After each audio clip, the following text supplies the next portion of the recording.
Bora lá, então.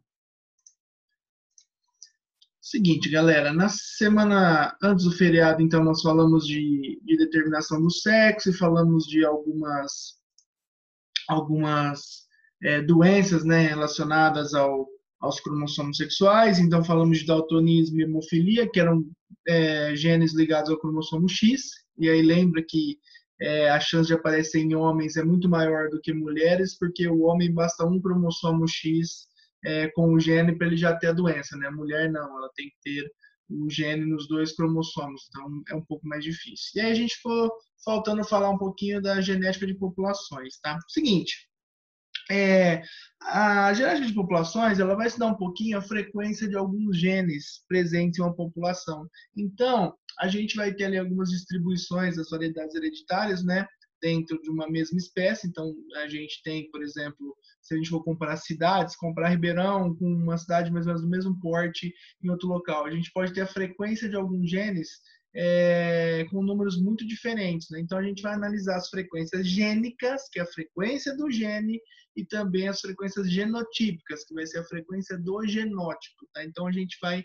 ver um pouquinho dessas duas coisas hoje, tá? E isso aqui indica o grau de disponibilidade de um gene em uma determinada população. Para isso, a gente vai ter que saber um pouquinho do pool gênico. O que seria o pool gênico? O pool gênico é o estoque de genes de uma população. Então, na verdade, essa informação, esse exercício vai dar para você, e a partir do momento que ele der essa informação, você faz os cálculos, tá? Por exemplo, esse exercício aparece bastante em vestibular, exercício parecido com isso, tá?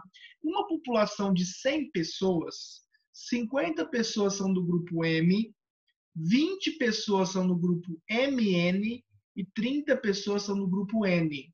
Ele quer saber qual a frequência dos genes M e N nessa população. Como a gente faria isso aqui, tá? A primeira coisa que você tem que ter em mente. Lembra que eu falei para vocês que para cada característica do nosso organismo, nós temos um par de genes? Então, a partir do momento que você tem 100 pessoas, cada pessoa dessa aí tem 2 genes, não é? Então, nesse caso, essa pessoa, esse grupo, essa população, eu teria um total de 200 genes. Tá? Eu vou até só fazer as anotações aqui rapidão para a gente resolver isso na lousinha para vocês entenderem. Então, tenho 100 pessoas, só fazer um negocinho aqui. 50 são do grupo M, 20 MN e 30 são do grupo N. Então, deixa eu só abrir minha luzinha aqui para a gente entender essa parada. Então, é o seguinte, galera, eu tenho um total de 100 pessoas. Então, isso aqui vai ser igual a um total de 200 genes, porque cada pessoa carrega um par de genes, tá? Só para eu colocar as informações para vocês aqui, para a gente ter uma noção, tá? Eu tenho 50 pessoas que são do grupo M, eu tenho 20 pessoas que são MN e 30 pessoas que são do grupo N, tá? Como que a gente resolveria essa parada? Só dar um espacinho aqui. O que você tem que pensar? Para eu achar, por exemplo, a frequência de M, tá? A frequência de M. O que eu teria que fazer? A frequência de M, eu vou ter que pegar todas as pessoas que têm gene M presente ali. Então, concorda comigo que esse grupo aqui, ó, que tem 50 pessoas M, lembra que o genótipo de M, ele é a pessoa para ser do grupo sanguíneo M, ela tem que ser MM, beleza? Então, o que acontece aqui? Uma pessoa que tiver o genótipo para o grupo sanguíneo M, ela tem, então, os 2 genes M. Então, aqui eu teria um total de 100 genes, 100 genes M. Beleza? Então, como a pessoa tem 2 genes M, eu teria 100 genes M. Aqui, ó, é onde vai entrar o probleminha que às vezes a gente acaba confundindo. Quando eu tiver a pessoa que é heterozigota, como eu tenho 20 pessoas, então essas pessoas vão carregar um par de genes. Porém, ela tem um gene M e um gene N, né? Então, aqui eu teria 20 genes M, então 20 M e 20 N, beleza? E aqui eu teria um total de 60 genes N, tá? Só para a gente não não se perder. E aí, como que eu calcularia a frequência? Como que eu vou calcular a porcentagem de alguma coisa? Eu vou pegar uma parte e dividir por um todo, né? Então, aqui, gente, que eu teria que ter noção, ó, a frequência de M vai ser os meus 100 genes M que eu tenho, então daria 100 mais os 20 aqui do M, né? Então, mais 20 do MN, daria então um total de 120 genes M, dividido pelo total de genes, que seria 200. Então, nesse caso aqui, a gente chegaria numa proporção de 0,6 ou 60%. Beleza? Essa seria a minha frequência de M, tá? No caso, a frequência de N, a gente teria que fazer a mesma coisinha. Então, a frequência de N seria os 20N que eu tenho aqui, né? Então, os 20 desse cara, mais os 60, não é? Isso aqui daria um total de 80, dividido pelos 200 seria o total, isso aqui daria um total de 0,4 ou 40%, tá? Obviamente, numa prova para você não perder tempo, você achou a frequência de um gene, você nem precisa ficar calculando a frequência do outro, né? Só subtrair um do outro que você acharia, então, essa frequência. Então, é assim que a gente calcula a frequência de um gene. Você vai precisar pegar o genótipo do cara. Então, se o cara for homozigoto, você multiplica por 2, porque ele tem os dois genes iguais. Se o cara for heterozigoto, você considera, então, se eu tiver 20 indivíduos, então eu tenho 20 de um tipo e 20 de outro, porque ele é heterozigoto, tá? Então, é assim que a gente vai calcular a frequência desse gene, beleza? Então, aqui coloquei para vocês a respostinha, tá? Bonitinha, só para gente ter uma noção. Beleza? Bora lá, então, continuar. Galera, e aí os fatores que vão alterar a frequência de um gene numa população? Tá? A gente tem alguns fatores importantes aqui. Tá? O primeiro deles é a mortalidade ou a imigração. Então, se indivíduos morrem ou se indivíduos saem daquela população, eu posso ter, então, uma chance maior de aumentar a frequência de algum gene, né? Então, por exemplo, pessoas que são recessivas, homozigotas recessivas, geralmente está associado a alguma doença genética. Então, essa pessoa pode morrer ou eventualmente pode migrar, tá? E com isso, a partir do momento que eu estou saindo, tirando pessoas que são homozigotas recessivas de uma população, a tendência é o número de pessoas que contêm o gene dominante aumentar, né? Então, isso é fato. Outra coisa, natalidade ou imigração, né? Isso aí também tende a aumentar a frequência gênica, pela mesma razão. Está nascendo mais pessoas, está chegando mais pessoas e isso pode alterar completamente. Imagine que a gente tem uma população isolada. Pega uma aldeia de índio, por exemplo, tá? Eu tenho uma aldeia ali, essa população é completamente isolada de qualquer outro ser, qualquer outra população ali, tá? O que acontece? Se chega um homem branco, por exemplo, nessa tribo indígena, ele está levando frequências de genes diferentes. Se ele começar a cruzar com as índias dessa tribo, ele começa a alterar a frequência desses genes. Então, a população ela acaba, então, perdendo esse equilíbrio, tá? Outra coisa, casualidade. Genes que aparecem ao acaso, não necessariamente genes que causam algum fenótipo extravagante, que a pessoa corra risco de vida, nada disso, mas genes que podem aparecer ao acaso. Por exemplo, a forma do lobo da orelha, né? Se o lobo da orelha ele é mais solto, se ele é mais preso, isso aqui a gente vai calcular a frequência. Aquele lance que a galera consegue fazer, por exemplo, de dobrar a língua, né? Eu não consigo, isso aí é genético. Então tem pessoas que conseguem dobrar a língua assim, a pessoa fica com a língua toda curvadinha assim, né? Também é uma questão genética. Isso aí são genes ao acaso. Mutações, né? Que são os principais causadores de alterações nas frequências gênicas. Qualquer mutação, então, vai causar uma mudança, né, na frequência dos genes. E deriva genética. Deriva genética são genes que ficam derivando, que ficam soltos, né, ao longo de algumas populações, e isso também acabam causando uma alteração. Tá? Raramente o vestibular vai perguntar isso, tá? Alguma coisa relacionada a isso, mas a gente precisa ter uma noção disso para conseguir entender e resolver as continhas da genética de população, beleza? Então, galera, com as conclusões com base nisso, tá? As frequências dos genes, então, em uma determinada população, elas tendem a permanecer constante sob certas condições, obviamente. Tá? A partir do momento que você altera alguma coisa ali, do que a gente acabou de falar, você pode alterar a frequência desses genes. Então, quais são as condições para eu manter constante isso aqui? Primeiro, a população ela tem que ser grande e tem que ser uma população que não tenha nem emigração nem imigração. Essa população ela tem que estar isolada de alguma forma. Os cruzamentos eles têm que acontecer ao acaso, então os cruzamentos eles têm que ser, não pode ser cruzamento escolhido, por exemplo, eu quero mais bonitinho, eu quero mais coloridinho, na verdade são cruzamentos que acabam ocorrendo por acaso, e a gente não pode ter cruzamento consanguíneo, né, cruzamento entre seres aparentados, e nem por preferência, escolher o mais bonitinho, escolher o mais coloridinho, enfim, aquela coisa que a gente pode encontrar, tá? A população não pode ter mutações, e como consequência, a partir do momento que não tem mutação, ela não vai ter seleção natural também, tá?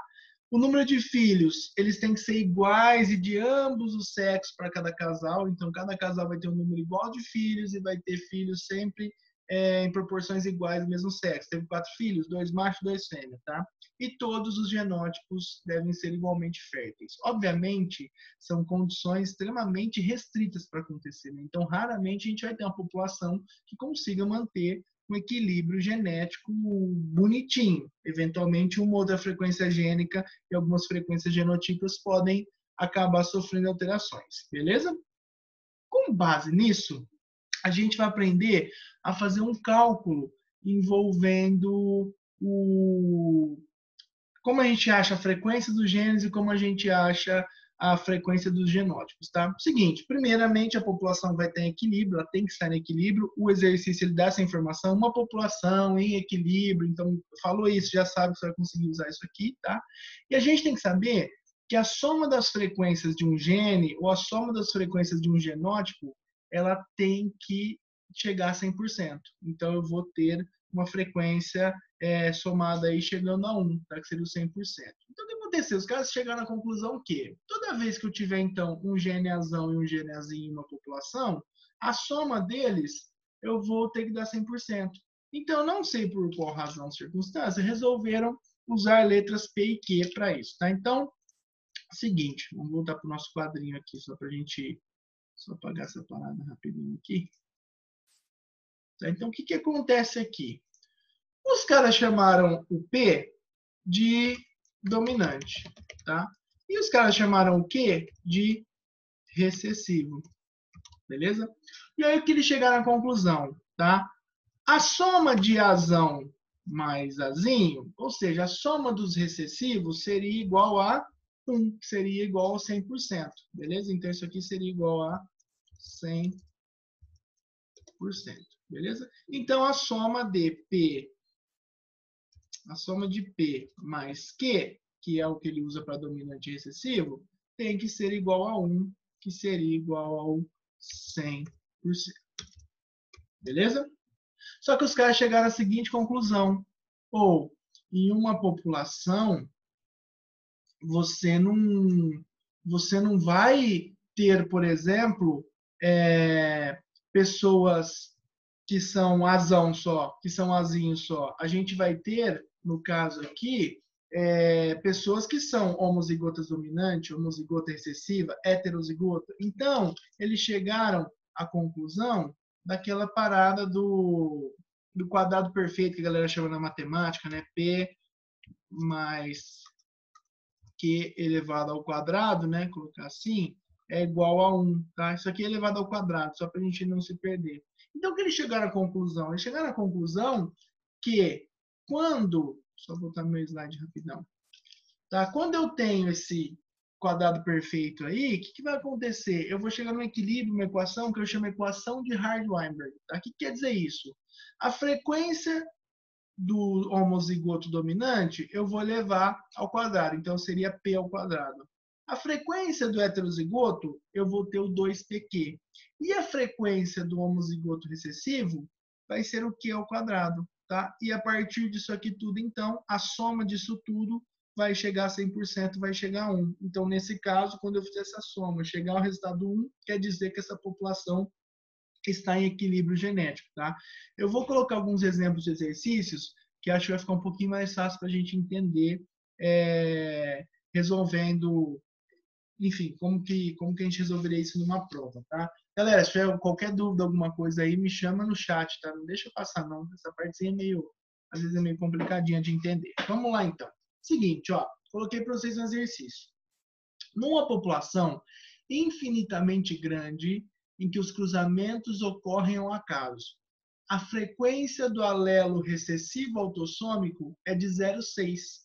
Ou seja, a frequência do alelo, então se eu estou falando alelo, eu estou falando de um gene. Então quer dizer que a frequência de azinho, ela vale 0,6, ou seja, de 60%. Agora ele quer saber qual que é a frequência de indivíduos heterozigotos. Qual que seria a frequência de indivíduos azão-azinho nessa população? Como que a gente vai resolver essa parada aqui? Vamos voltar para a nossa luzinha. Ele falou para a gente o seguinte, ó, tá? A frequência de azinho, ela é igual a 0,6, beleza? Obviamente, se a gente tem a frequência de azinho, eu consigo achar a frequência de azão. A frequência de azão seria 1 menos 0,6, então daria 0,4. Essa seria a frequência de azão. Ele perguntou no exercício qual que é a frequência de heterozigotos, né? E a frequência de heterozigotos é a frequência de azão-azinho. De acordo com a equação de Hardy-Weinberg, né? A frequência de heterozigotos, ela seria, então, igual a 2pq. Lembra que o azinho é o Q, né? E o azão seria o P. Então, se a frequência de azão-azinho é igual a 2pq, logo, essa frequência é igual a 2 vezes 0,4 vezes 0,6. Tá? Então, nesse caso aqui, eu teria uma frequência de 0,42 ou 42%. Ou seja, 42% dos indivíduos nessa população são heterozigotos. Tá? Vamos supor que ele perguntasse para você, qual seria a frequência de homozigoto dominante? Opa, homozigoto dominante, só para a gente é igual a P ao quadrado, não é? P ao quadrado. Então, se é igual a P ao quadrado, isso aqui seria igual a... Aqui vai ficar P2, vai ficar estranho, mas vocês vão entender isso aqui, tá? Então, isso aqui seria igual a 0,4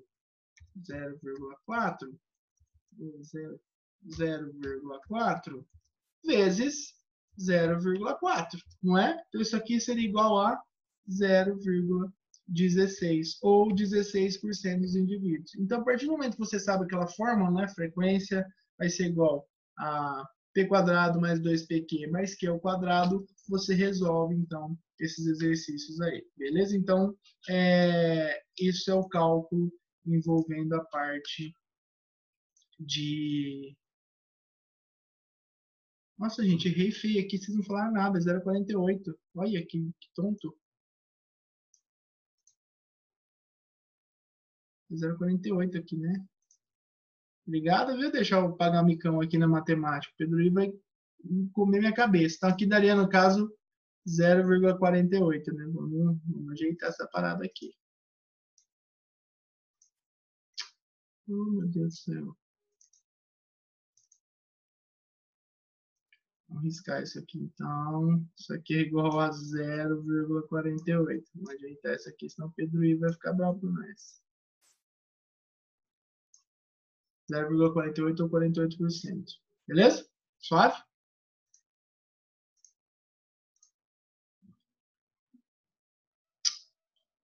O Zoom hoje tá...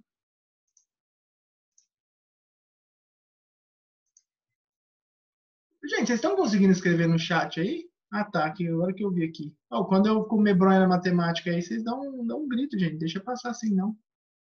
Vamos lá aqui. Quando ele tá... Beleza, gente? Suave? Tranquilinho? Galera, coloquei mais um aqui só para a gente entender que eu posso inverter, tem hora, tá? Olha só. Em uma sequência geneticamente equilibrada, a frequência de indivíduos de olhos azuis, o caráter recessivo, ele é de 9%. Opa! Agora a gente tem que tomar cuidado. Por quê?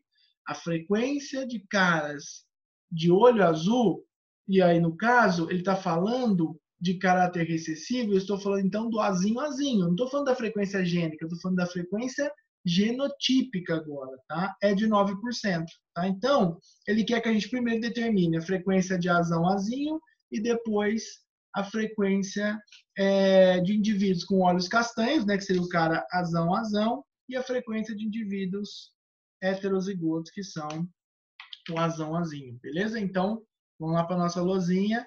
E se eu errar na matemática aí agora, vocês, por favor, tá? Ajuda eu aí no negócio. Gente, tá dando pepa aqui no negócio, não sei porquê. Não tá abrindo a luzinha direito.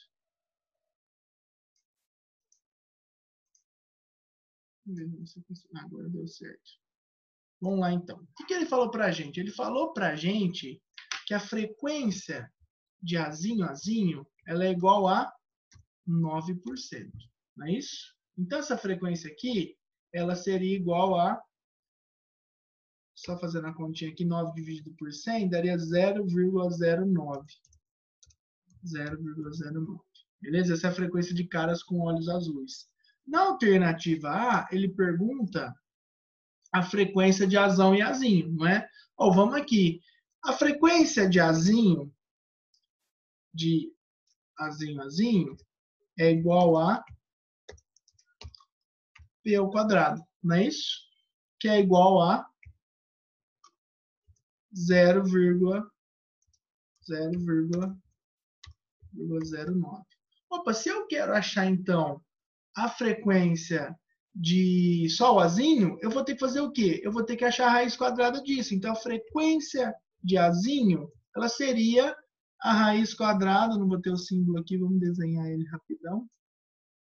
Então, seria a raiz quadrada de 0,09. Não é? Isso aqui daria, então, para a gente aqui, daria 0,3. Beleza? Então, essa seria a frequência de azinho. Eu sei que a frequência de azinho vale 0,3. Se a frequência de azinho vale 0,3, a frequência de azão, ela tem que ser o quê? 1 menos 0,3, né? Então, a frequência de azão valeria 0,7. Tá? Então, essa aqui seria a alternativa A. Tá? Então, cuidado porque, às vezes, ele pode dar frequência gênica ou a frequência genotípica. É isso que a gente tem que tomar esse cuidado. Então, a frequência gênica, a gente usa uma coisa para calcular, a frequência genotípica a gente usa outra. Tá? Então, achamos a alternativa A. Vamos agora para a alternativa B. Na alternativa B, ele pergunta a frequência de homozigotos dominantes e a frequência de heterozigotos. Então, a frequência de homozigoto dominante, tá? E a frequência de heterozigotos. Então, a frequência de homozigoto dominante é igual a, perdão, aqui ao quadrado, tá? Depois vocês, aqui é o quadrado. Agora que eu vi isso aqui, tá? A gente precisa consertar isso aqui. Então, aqui, ó, o que acontece? A frequência de azão, ela é igual a P ao quadrado, não é? Então, se a frequência é igual a P ao quadrado, o que vai acontecer? A gente sabe que essa frequência de azão vale 0,7, então essa frequência seria 0,7 ao quadrado, né? Vou colocar aqui, daria 0,49, beleza? E a frequência de heterozigoto, frequência de azinho, seria igual a 2pq, que seria igual a 2 vezes 0,7 vezes 0,3, que daria, agora sim, 0,42, né? Então, ou 42%. Beleza, gente, é isso mais ou menos que a gente tinha que ter uma noção quando a gente falasse dessa parte de cálculo da genética de populações. Alguma dúvida? Só que depois, se eu consertar isso aqui, tá? Eu comi bronha aqui, que não é...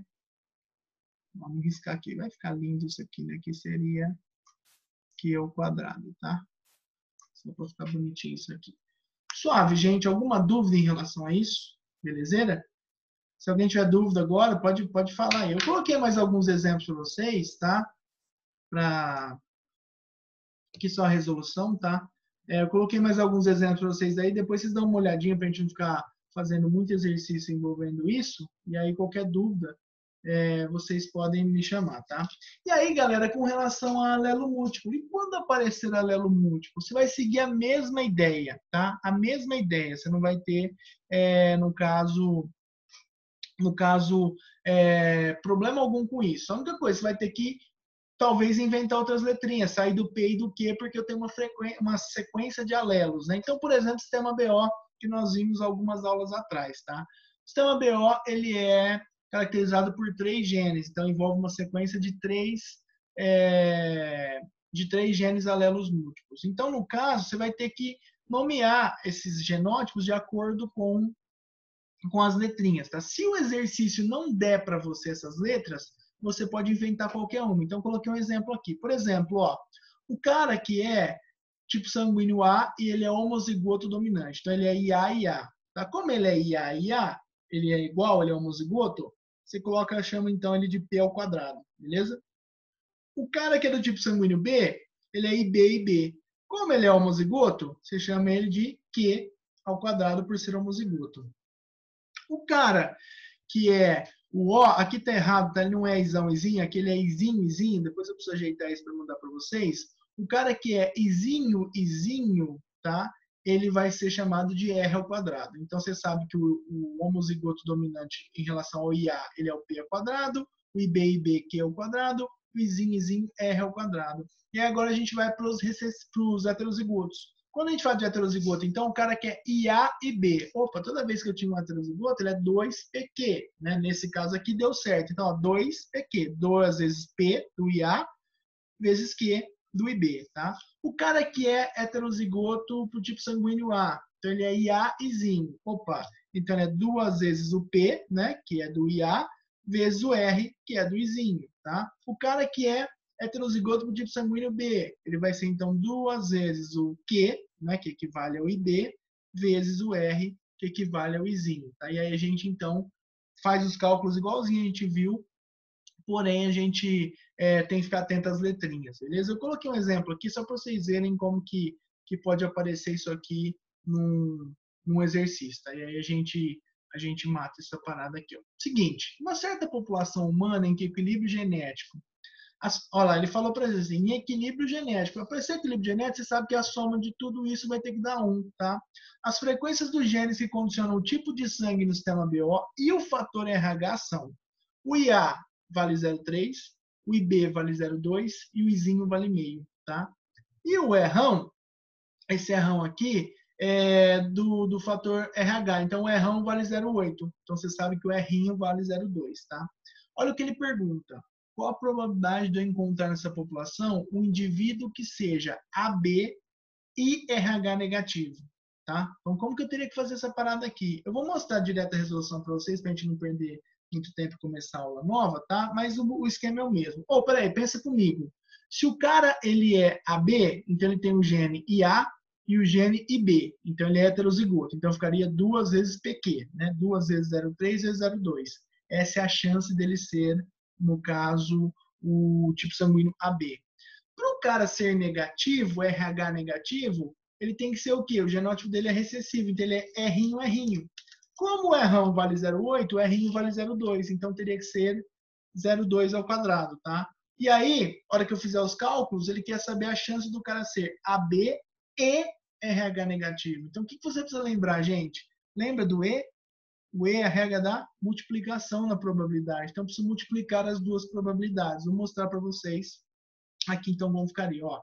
Então, o 2PQ seria 2 vezes 0,3, que corresponde ao IA, vezes o 0,2, que corresponde ao IB. Então, isso aqui daria 0,12, tá? E com relação ao fator RH, não é? O meu R'inho, ele vai valer 0,2. Então, como o RH negativo, ele é o recessivo, então seria R ao quadrado, não é? Então, nesse caso, daria 0,2 ao quadrado, daria 0,04.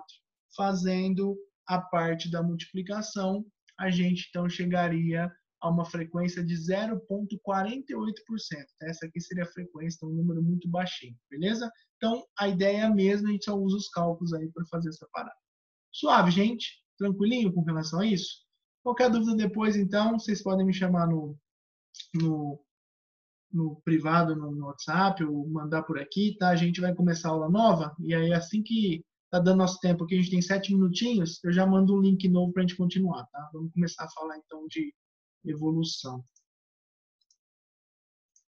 Se tiver alguma dúvida enquanto isso, você tem com a PowerPoint aqui, pode falar, gente. Pode abrir o microfone, pode perguntar aí, não tem erro não.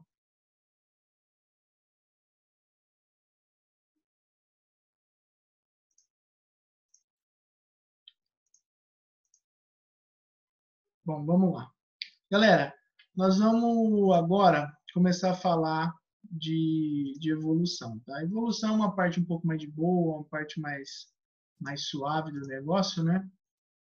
E aí a gente consegue ter uma noçãozinha boa disso aqui. Tá uma aula bem grande, vai ter bastante coisa para a gente falar aqui, tá? Primeira coisa que a gente tem que ter noção, quando a gente fala de evolução, geralmente a gente pensa em uma mudança boa, né? Ah, evolução, já estou achando que é uma coisa boa. A de evolução são mudanças, tá? A ideia de evolução, se você for pegar o conceito de evolução, são mudanças.